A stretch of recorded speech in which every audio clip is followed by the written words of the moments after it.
Welcome to the 3 for 3 Meet the Candidates series presented by the Miami Alumni Chapter of Delta Sigma Theta Sorority Incorporated. The 3 for 3 series is being brought to you by our Social Action Committee. This committee works under the auspice of our organization's political awareness and involvement programmatic thrust and is charged with providing programs and activities that foster, among other things, voter registration and voter education. It is imperative to mention that the members of the Miami Alumni Chapter of Delta Sigma Theta Sorority are not and will not endorse or promote any candidate. To that end, we invite you to watch the 3 for 3 Meet the Candidates series. This series will offer you an opportunity to preview several candidates running for office in Miami-Dade County. In an effort of providing a level and inclusive playing field, we invited all of the qualified candidates running for Miami-Dade County Board of County Commissioners, Miami-Dade Circuit and County Judges, and the Miami-Dade School Board during this 2020 primary election. Note that some of the candidates did not respond to our invitation. Candidates within the same group were asked the same 3 questions where they were given a maximum of 3 minutes to answer. We hope that you enjoy our program. Remember to register to vote and to vote by mail for your safety. Now, let's meet the candidate.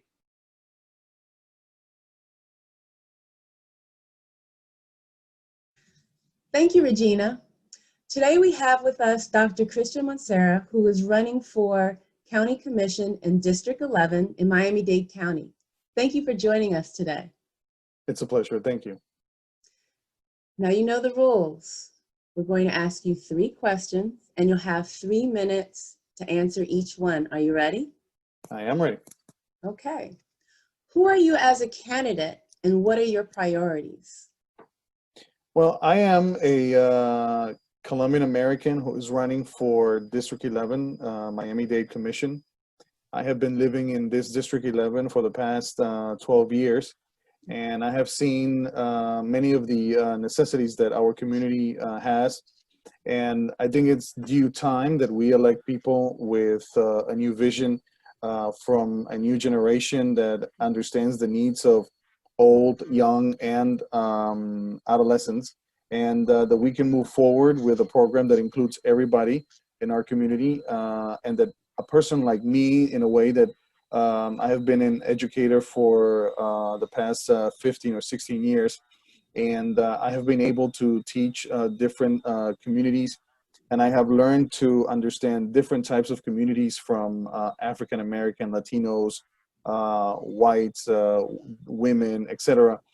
And the idea is that I want to build a district that it's inclusive, that understands the needs of every single person that lives in the community, and that sees every person in the community as a stakeholder, so that we can get everybody involved in building a better district. Sometimes what we see in most of these elections is that the political or elected official runs for office, he searches out or he reaches out for the community, and after they vote and elect him or elect her, in most cases, they're never seen around the community anymore. And I don't practice that type of leadership, and I'm looking forward to including the community. And when I say inclusion, is that I really want to create a District 11 where the community is involved in the running of the district, and I listen to what the community wants done, so that together we can build areas where there's space for people who want entertainment areas, parks, mass transit, which is one of my priorities, affordable housing that we need to focus on. We also need to focus on human trafficking issues that we might have in this district, along with discrimination issues that we might find as well, because we are such a diverse community with a lot of Latin Americans, a lot of Afro-Caribbean migrants who live in this district. So we need to make sure that we take into account everyone, because I think that we sometimes forget that Miami-Dade, it was very different 30 years ago, but Miami-Dade today is a very different county. And this district per se has a lot of Central Americans, South Americans, a lot of whites as well. But there's a lot of African Americans and Afro-Caribbean that we need to include also in the building of this district so that together we can build a better place to live for everybody. Okay. How will you work to achieve equality and equity in Miami-Dade County? You know, that's a very good question. One of the things that I have seen over the past few years is that everybody lives in their own places, you know, like you have the Colombians, the Cubans, the Mexicans, the Colombians live in West Dade, and then you have the Afro-Caribbean. Some of them live in Little Haiti, and some of them live to the south of Miami-Dade. And we have all of these enclaves, but we need to be able to sell a different vision of what Miami-Dade needs to represent, because I think that we have forgotten that, yes, we have very influential communities like the Cuban community, the Venezuelan community, and we have the Jewish community, but that's not everybody. I mean, we have a bunch of people here that contribute in mass numbers. I mean, we've got the Haitian community, for example, that is a great part of the community. And yet, when we are having discussions about Miami, we never hear about these communities, or we hear about them. We hear about them in a way that it's not, I mean, as I see it, like you see it in the movies where when they portray certain communities in South Dade, they portray them as either criminals or bandits or drug dealers or prostitutes or whatever. And we need to change that narrative so that we can understand who lives in Miami-Dade, first of all, what communities contribute, what do they contribute to our city, so that we can actually build a more like inclusive Miami-Dade. And understanding equity and understanding equality means that I'm able to like sit down and understand, how do you feel as a Haitian? How do you feel as a Colombian? How do you feel as a Cuban? And how do we feel as Miami-Dade citizens? Because that's another issue. So once we're able to tell people that we need to adapt to that concept of being a Miami-Dade citizen and living and going through all the necessities that we have as part of this great county, then we're able to move away from those like stereotypes or those layers of ethnicity and culture that somehow, some way get in the way of understanding each other. And once we're able to understand that we're all the same, that we live in the same county, that we all have the same necessities, and that no matter where we come from and where our background is from, we are still part either of this district or we're part of this county.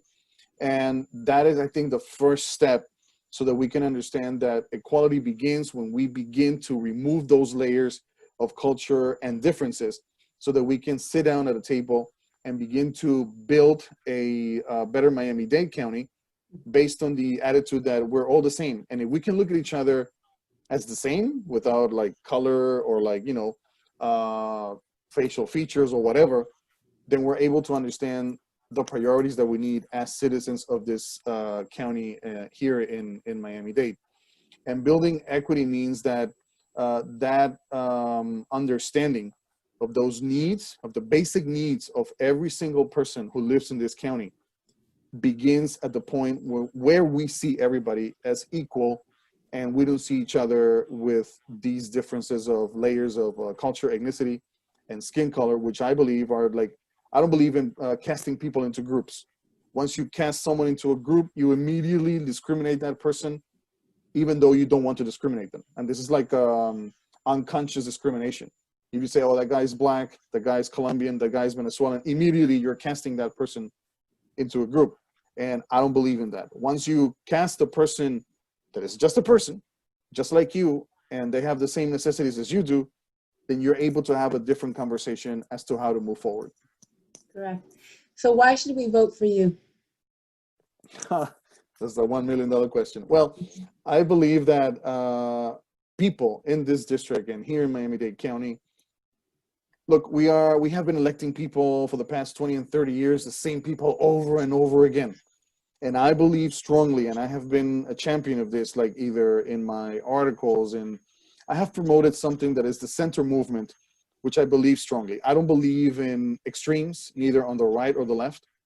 And I believe that once we're able to move, as I said before, beyond those layers of casting people into groups, casting people into ideological differences, and we're able to find common ground on like simple issues that we need to address, then we're able to move forward.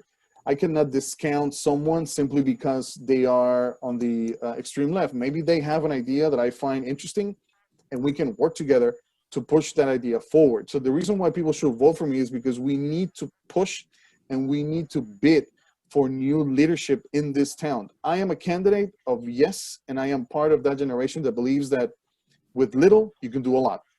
But I'm not part of that generation that every time they say, well, we're going to build the extension of the metro rail, we're going to build mass transit solutions or based on technology. No, we can't.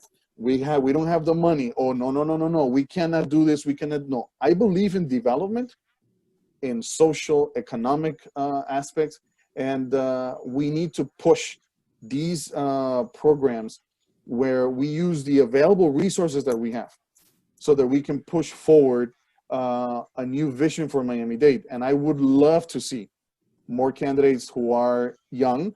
And by young, I don't mean that you have to be like 25 or that you have to be like 15. No, I mean someone who believes in a different vision, who understands the realities of our community today, and who is not stuck in the 30-year vision of Miami-Dade in the 1980s or 1990s. And we can move forward into a vision of the 21st century. And that means that we elect people with fresh ideas, but people who will actually believe that the community is a partner in building that new Miami-Dade. If we have seen this in the past 10 or 20 years, we spent a lot of money on building roads, massive tolls that have affected our communities. I've been affected by this. We don't have good paying jobs. We don't have affordable housing. Sometimes you have to, many people have to live with their parents. I'm one of those. So when you have to like downsize because your county doesn't allow you to grow as a person, then you have to think, okay, we have to do something about it. I've never seen my commissioner. Like I've never seen him around my neighborhood.